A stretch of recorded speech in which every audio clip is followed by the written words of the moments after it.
என்னம்மா மருமகளே, உனக்கு சமைக்க தெரியுமா? ஐயோ! எனக்கு சமைக்க தெரியாது அத்தே. எனக்கு சமைக்க தெரிஞ்சிருந்தா, என் கையால உங்களுக்கு விருந்தே போட்டிருப்பேன். மிஸ் ஆயிட்டாளே. டீயாவது போடுவியாம்மா? ஐயோ! எனக்கு டீ போட தெரியாது அத்தே. பரவாயில்லம்மா, நான் சொல்லித் தரேன். நீ அதுபடி போடு. நீங்க சொல்லி தந்து நான் போடுறதுக்கு நீங்களே போட்டு குடிச்சிடலாமே அத்தே. இந்த முறையும் மிஸ் ஆயிட்டாளே.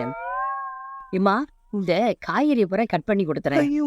என் கையில அடிபட்டிருக்கே அத்தே. என்னால காய்கறி வெட்ட முடியாது அத்தே. மாமியாவை எப்படி மேனேஜ் பண்றது வீட்டில் ட்ரைனிங் கொடுத்து அனுப்புறாங்க. இந்த முறையும் மிஸ் ஆயிட்டாளே. அம்மா, இந்த லிஸ்ட் உள்ள காய்கறியை பூரா மார்க்கெட்ல போய் வாங்கிட்டு வந்துரு. அ அம் அம் அம். என்ன தேடுற? காசு தேடுறேன் அத்தே. காரணம் தேடுறியோன்னு நினைச்சேன்.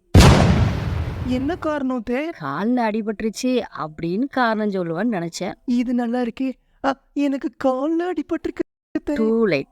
போயிட்டு வாமா.